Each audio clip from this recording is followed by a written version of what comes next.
বলো তোমার মেয়ের পড়ালেখা কি খবর? আমার মেয়ে এবার জিপিএ 5 নিয়ে পাস করেছে। তাহলে তো অনেক মিষ্টি পাওনা হয়ে গেছে। আমার তো শুধু মিষ্টিটাই শেষ, তোমার এতে কাজ হবে না। কারণ তুমি আমাকে না জানিয়ে শালাবাবুর বিয়ে দিয়েছো। তাই আমি না, ওরাই ভালোবেসে বিয়ে করেছে। যাক, আমার শ্বশুর যেটা করতে পারে বাবাও সেটা করে দেখিয়ে দিয়েছে।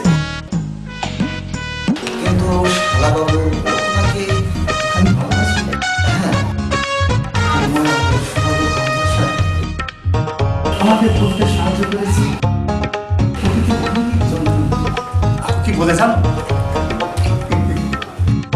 আমি নাকি হাঁটি পা পা করতে করতে বিয়ে পর্যন্ত নিয়ে গেছি। তাই তো বৌমা বিয়ে দিতে চাই। দেখো তো বাবু কি কাণ্ড। সত্যি তুমি একজন হ্যাপি ম্যান। আচ্ছা মামা, আমার মেয়ের সাথে কি কথা বল, নাকি বৌমা মেয়েকে ভুলে গেছো? যত ভাবি ভুলে যাব, ভোলা তো বুঝাই না। তোমার মেয়ের ছায়া পড়ে হৃদয়ের আয়নায়, পারি না বোঝাতে আমারই মনটা কি যে করি তুমি বলো না বাবাজি গো।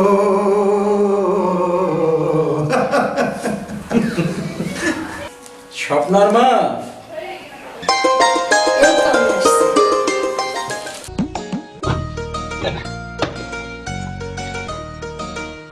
স্বপ্নার মা দেখো, তোমার গুণগত জামাইয়ের চাকরিটা নিয়ে। আমার চাকরিটা নেই না,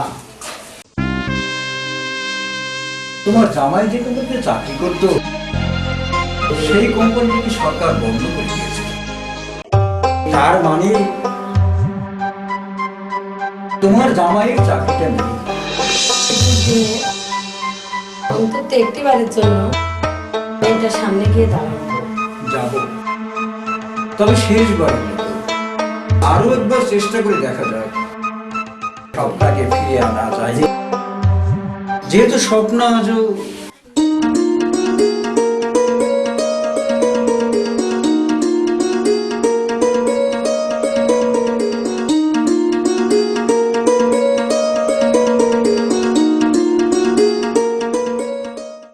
দেখো, তুমি যদি এমনভাবে সবসময় দুশ্চিন্তা করতে থাকো, তাছাড়া বাবাও হয়তো একসময় বুঝতে পারবে যে তোমার চাকরিটা আর নেই।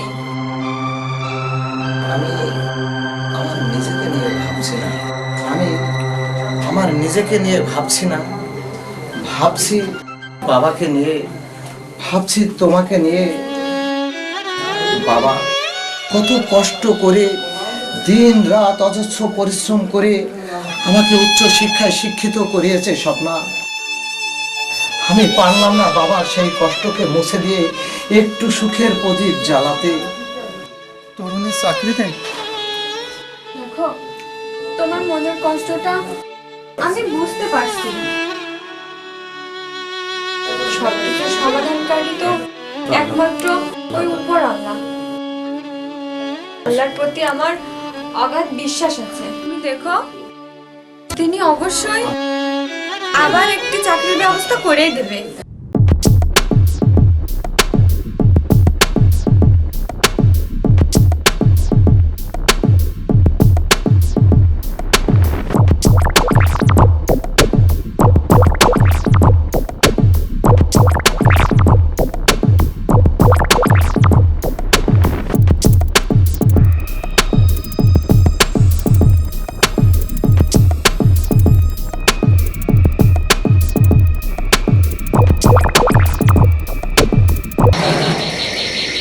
বসার আগে তোর এই স্বর্গকুটিরখানা একটু ভালো করে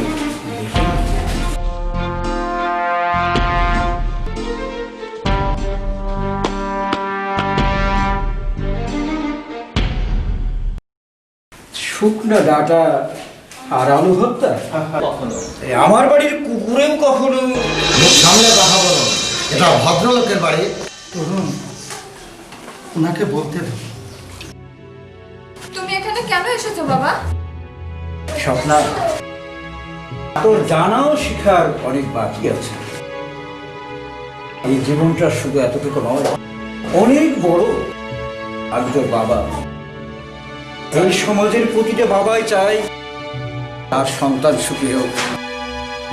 সেটা যেটা আমিও চাই। তুমি আমাকে যতটুকু সুখে দেখতে চাচ্ছ, আমি তার চেয়ে অনেক গুণ সুখে আছি। তা তো দেখতেই পাচ্ছি। এই জোড়াতালি ছাদের নিচে বাস, শুকনো ডাটা আর আলু ভাত, এই তো 12 মাস। তুমি আমাকে বাবা, তুমি আমাকে নিতে এসেছি। তুই কি তোর ভবিষ্যৎ জীবনটাকে নিয়ে এবার ভেবে দেখেছিস? টাইমটাকে কাটবে। তুই যাকে বিয়ে করে সুখী হতে চেয়েছিলি, সেটা একটা বেকার। ও তোকে সুখী করবে কি করে? এখন আবেগের দোলায় দুলছিস। তাই ভালো মন্দ বোঝার মতো বয়স ক্ষমতা তোর হয়নি। তোর বাবা, আমি তোর বাবা, তা তো দেখতেই পাচ্ছি। এই নরকে ফিরে রাখার পারে। চল আমার সাথে যাবি। না, স্বপ্না যাবে না। তরুণ, বাধা দিও না। চল মা। না, আমি যাব না। আমি এখান থেকে কোথাও যাব না। বৌমা, তোমার বাবা তো ঠিক কথাই বলেছে। আমার ছেলে বেকার, জোড়াতালি ছাদের নিচে আমাদের বাস। ওই শুকনা ডাটা আর আলু ভর্তা, এটা হয়তো চুকবে না 12 মাস। তুমি তো বড়লোক বাবার একমাত্র মেয়ে, তবে কেন এই জোড়াতালি ছাদের নিচে একটা বেকার মানুষের পাশে সারাটা জীবন কাটাবো? তুমি দেখো বাবা, তোমার ছেলে একটা চাকরি পাবে, সে বেকার থাকবে না ইনশাল্লাহ। স্বপ্না, লেখাপড়া শিখে একটি সার্টিফিকেট অর্জন করা যায়, কিন্তু ভালো চাকরি পাওয়া যায় না। কারণ ভালো চাকরি পেতে হলে দরকার হয় মামা খাবে অথবা অনেক টাকা, যার কোনোটাই স্বামীর মধ্যে নেই। বাবা, আমার স্বামীর মামা খালু নেই, পর্যাপ্ত পরিমাণে টাকা নেই,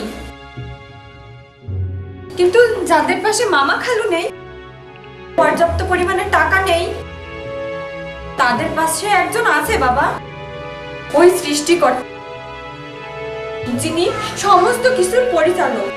বাবা, তোমার হয়তো জানা নেই, ওই সৃষ্টিকর্তা মানব সৃষ্টির আগ থেকেই পাঠিয়ে দেন তার রিজিক, আর সেটা আমার প্রতিও দিয়েছেন। হোক না বাবা,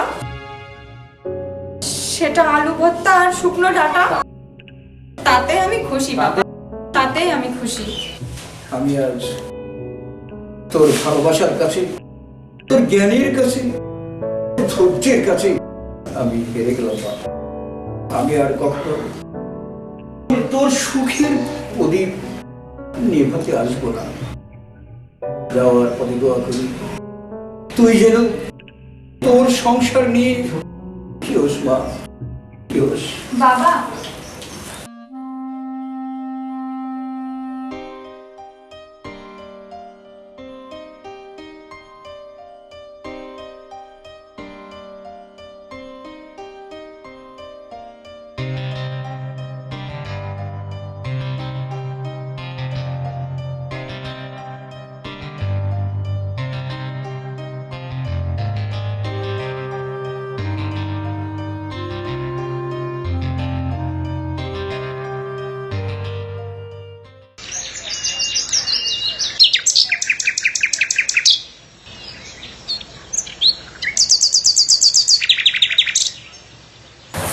আরে শলক না,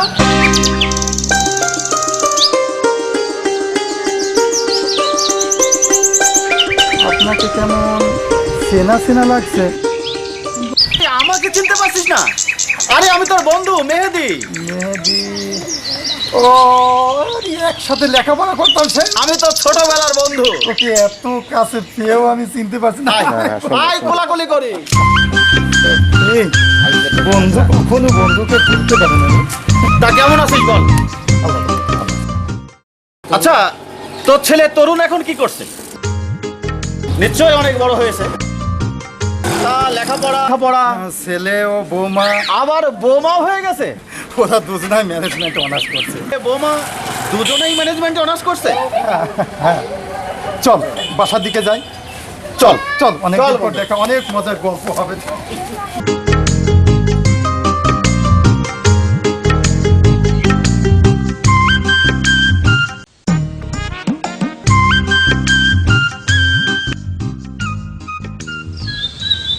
মা, মাগো, বাবা,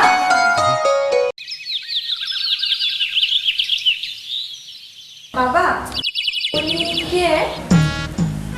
ইনি মেহেদ মিয়া, আমার ছেলেবেলার বন্ধু, কোম্পানির মালিক, অনেক বড় মনের মানুষ। না মা, ব্যাগটা ধরো। আসসালামু আলাইকুম। ওয়ালাইকুম আসসালাম। বাবা, আপনারা বসুন, আমি আপনাদের জন্য চায়ের ব্যবস্থা করছি। চল তুই বল, আমি একটু তোর ছেলেবেলার অভ্যাস এখনো যায়নি দেখছি।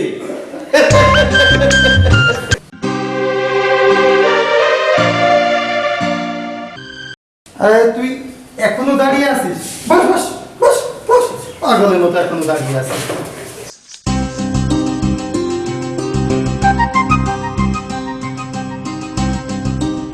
বোমাকে কেমন লাগলো? তুই কত ভাগ্যবান রে, ছেলে বৌমাকে নিয়ে কত সুখে আছিস। তোর বৌমাকে দেখে আজ আমার বাবা, আপনাদের চা। আঙ্কেল, নেন। বাবা, তোমার চা।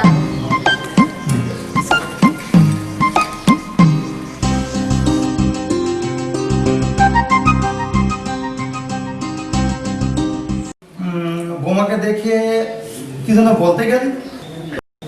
তোর বৌমাকে দেখে আজ আমার মেয়েটার কথা মনে পড়ছে। ও যদি বেঁচে থাকতো ঠিক তোর বৌমার মতোই হতো।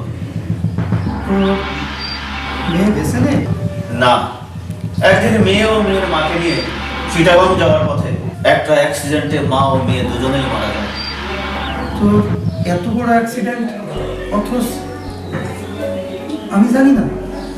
আঙ্কেল, বাঁচা মরা একমাত্র আল্লাহর হাতে। তিনি যেটা ভালো চান সেটা আমাদের মেনে নিতেই হবে। দুঃখ নয়, এদের জন্য দোয়া করবেন। দাঁড়াও মা, তোমাকে দেখার পর আমার মেয়েটার কথা মনে পড়ে যায়, যার মায়ায় এই বুকের মাঝে যন্ত্রণার ঝড় বয়ে চলছে। কিন্তু কিন্তু তোমার কথা শুনে বুকের মাঝে বয়ে যাওয়া ঝড় কিছুটা থেমে গেছে মা। বাকিটুকু মুছে দেওয়ার জন্য তুমি কি আমার মেয়ে হয়ে থাকতে পারো না? আমাকে মেয়ের রূপে পেয়ে যদি আপনার অতীতের সকল যন্ত্রণা মুছে যায়, তবে আমার কোনো আপত্তি নেই। তা তরুণকে তো দেখছি না। ও, বুঝতে পেরেছি, তরুণ এখনো অফিসে? না, কেন? তুই তো বললি তরুণ ম্যানেজমেন্টে অনার্স করছে, তাহলে কি এখনো চাকরি পাইনি? পেয়েছি। তরুণ একটা কোম্পানিতে চাকরি পেয়েছি, কিন্তু কোম্পানিটা বন্ধ হয়ে যাওয়ায় চাকরিটা নেই। ওই তো তরুণও চলে এসেছে। আসসালামু আলাইকুম। ওয়ালাইকুম আসসালাম। তরুণ, যার কথা তোমাকে অনেকবার বলেছি, সে মেহেদি মিয়া, আমার ছেলেবেলার বন্ধু। তোমার বাবার মুখ থেকে আমি সব শুনেছি। তবে তুমি হয়তো জানো আমার একটা ফ্যাক্টরি আছে, আর যেখানে তোমার মতো একটা ছেলের প্রয়োজন। তাই আমি মনে করি ফ্যাক্টরির সমস্ত দায় দায়িত্ব তোমার হাতে তুলে দিয়ে আমি আমার বন্ধুর সাথে বাকি জীবনটা হেসে খেলে কাটাতে চাই। আঙ্কেল, হঠাৎ করে এত বড় দায়িত্ব? পারবে পারবে বাবা, পারবে। তোমার প্রতি আমার সে বিশ্বাস আছে, তুমি পারবে।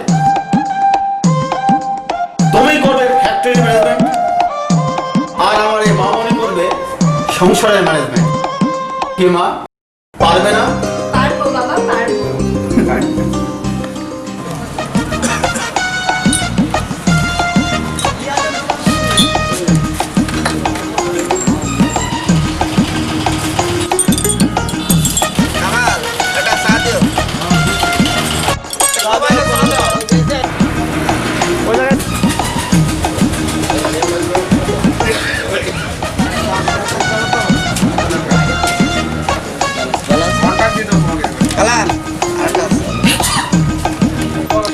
দেখেছিস খুবই ঝলক, কত সুন্দর একটা কবিতা লিখছে।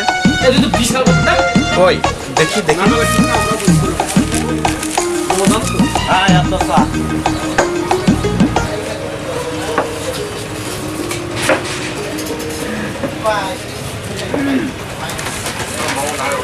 কিরে, কবিতা পড়ে কেমন অন্য মানুষটা হয়ে গেলে? হ্যাঁ, এই কবিতার প্রতিটি কথা আজ ঘুমিয়ে থাকা হৃদয়টাকে জাগিয়ে দিয়েছে। আমার বিশ্বাস কবি শলক তার বাস্তব জীবনের গল্পটাই রচনা করেছেন। রাটির সাথে বাস্তব জীবন না, আমার মাথায় ঢুকছে না। তুই একটু আমার বুঝাই বলতে। আমার ধারণা কবি শলকের জীবনে এমন একজন মানুষ এসেছিলেন যাকে অন্তরের অন্তঃস্থল থেকে ভালোবাসতেন। সেই মানুষটি হয়তো হাসি ঠাট্টা অথবা মমতার বাঁধনে ওই ফুলের হাটটি উপহার দিয়েছে, যেটা আজ কবি শলকের জীবনে অমর স্মৃতি হয়ে আছে।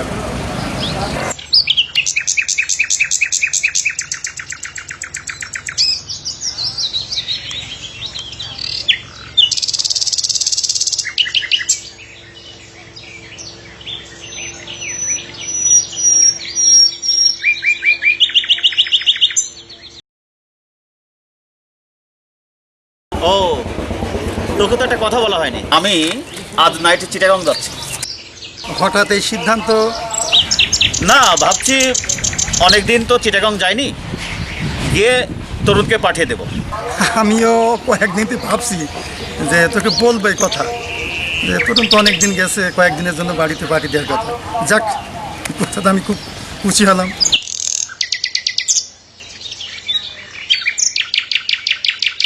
মনটা তো চাই এক ঝলক দেখার জন্য। না, তা তো অবশ্যই, তা তো অবশ্যই। কি বলবো, যে আফটার অল পিতা বলে কথা। হ্যাঁ, তো ঠিক আছে, পিতার মন আমিও- তো সবসময় চাবেই, হ্যাঁ, ঠিক আছে। সন্তানের জন্য, কাছে পাওয়ার জন্য। তো ঠিক আছে, ওকে ওকে, তো শোন। আসসালামু আলাইকুম। ওয়ালাইকুম আসসালাম। আপনার পরিচয়? আমি রিপোর্টার, চ্যানেল JRM কেবল নেটওয়ার্ক। আপনি হঠাৎ আমাদের কাছে? আমি রিপোর্টার, লুকিয়ে থাকা বিষয়সমূহকে প্রকাশ ঘটানোই আমার কাজ। তবে আপনার লেখা কুলে রাতে কবিতা পড়ে বুঝতে পেরেছি আপনার মাঝে অনেক সাহিত্যিক প্রতিভা লুকিয়ে আছে, এবং মিডিয়ার মাধ্যমে আপনাকে সাহিত্যিক প্রতিভা আমি প্রকাশ ঘটাতে চাই। মানে এমনি। ভদ্রলোক খুব ভালো কাজের জন্য এসেছে, এখানে না বলা তো যাবে না। আমি বলছিলাম কি, মিডিয়ার মাধ্যমে গেলে অনেকটা। তোকে এ নিয়ে কিচ্ছু ভাবতে হবে না, ওটা আমার উপরে ছেড়ে দে। আপনি আপনার কাজ করুন, আমি এটা সব দেখব। ধন্যবাদ ধন্যবাদ। প্রথমে জানবো আপনার পরিচয়। আমি মোহাম্মদ গোলাম রহমান শলক। আমার জন্মস্থান চুয়াডাঙ্গা জেলা, আলমডাঙ্গা উপজেলার 3 নম্বর কুমারী ইউপি, কামালপুর চরপাড়া গ্রাম। ধন্যবাদ। আপনার পরিচয়? আমি মোহাম্মদ মেহেদি হাসান। আপনার কর্মজীবন? আমি একটা ইন্ডাস্ট্রির মালিক। ও, তার মানে আপনি শিল্পপতি। কত উদার আপনাদের মন। আসলে আপনাদের মতো মানুষের সাক্ষাৎকার পেয়ে আজ আমি নিজেকে ধন্য মনে করছি। ওই সময় কি শুধু আপনি কবিতায় লিখেছেন, নাকি অন্য কোনো লেখা আপনার আছে? না, কবিতার পাশাপাশি বিনোদনমূলক নাটকও রচনা করেছি। ধন্যবাদ। উদ্দেশ্যে বা কার অনুপ্রেরণায় এই নাটকটি রচনা করলেন, মিডিয়াকে একটু জানাবেন কি?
বাবা, মা, তুমি ওই কিশোর কিশোরীর জীবনের গল্প এত সুন্দরভাবে গুছিয়ে বলেছো, যেন মনে হয়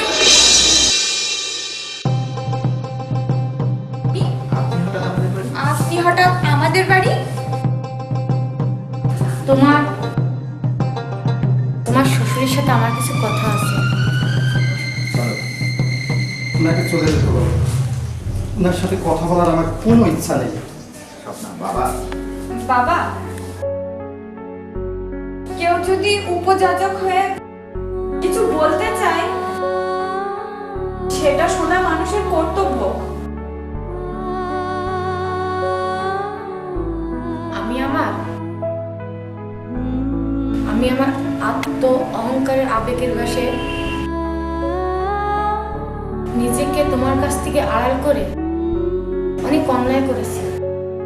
আমি অনেক ভুল করেছি, আমাকে ক্ষমা করে। বা,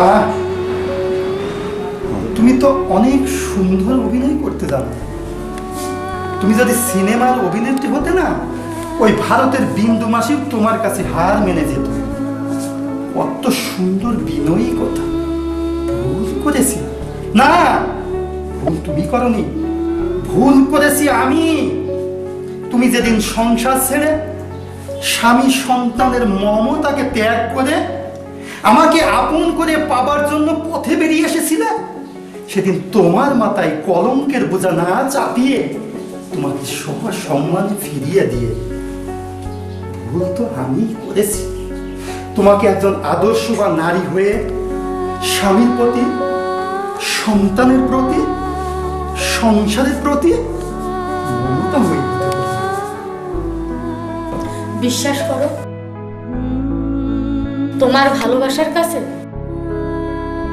নিজেকে স্থির রাখতে না পারি, একটুখানি মিথ্যা নাটক করতে যে আজ আমি তোমাকে অনেক অপরাধী করে ফেলেছি। আমিও সেদিন মিথ্যা নাটক করেছিলাম, কিন্তু সেই নাটক ভাল হয়ে আঘাত দেবার জন্য ছিল না, ছিল ফুল হয়ে সুবাস দেবার জন্য। তবুও তুমি আমার বুকে পাথর ছুঁড়ে মারলে, যার আঘাতে কাতর হয়ে মানসিক ভারসাম্য পর্যন্ত হারিয়ে ফেলে। তোমার কাছ থেকে আমি অনেক প্রতিদান পেয়েছি, আর পেতে চাই না। চলে যাও, তুমি এখান থেকে চলে যাও, চলে যাও, চলে যাও।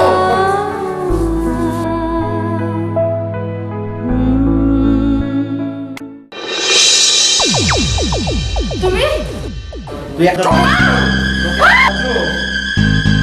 এটা আমার বাড়ি, আমার বাড়ি দাঁড়িয়ে তোমার গায়ে তুমি হাত তুলতে পারো।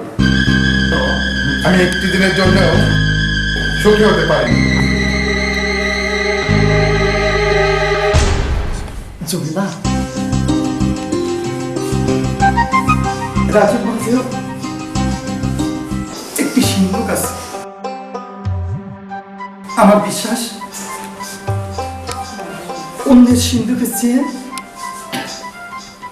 এই সিন্ধুকে অনেক বেশি অলংকার আছে। একটু তালাশ করো এবং ভাগ্যটাকে মেনে নিয়ে আমি আর পিছে না দৌড়িয়ে স্বামীর প্রতি, ওই সন্তানের প্রতি, সংসারের প্রতি মমতাময়ী হও। তুমি দেখবে তোমাদের সংসারটা একটি বেহেশতের অংশ হয়ে গেছে, যেখানে রয়ে গেছে আমার সেই মিথ্যা নাটকের ফল। যাও রাজু।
বাবা বাবা বাবা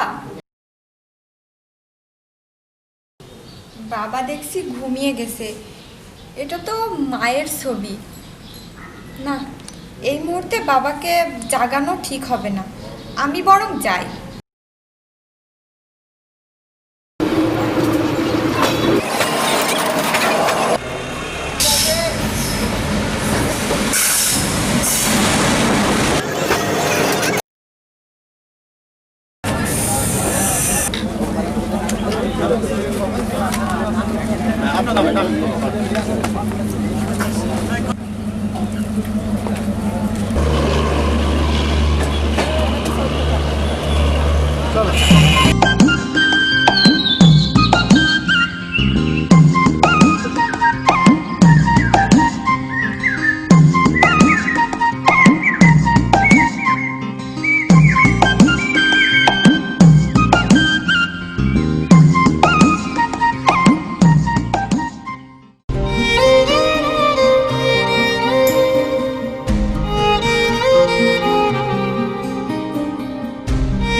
স্বপ্না,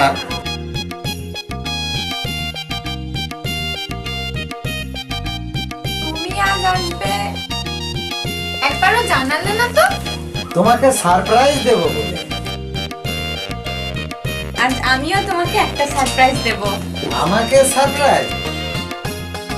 তার মানে আমি তুমি বাবা হতে চলেছো। আমি বাবা হব?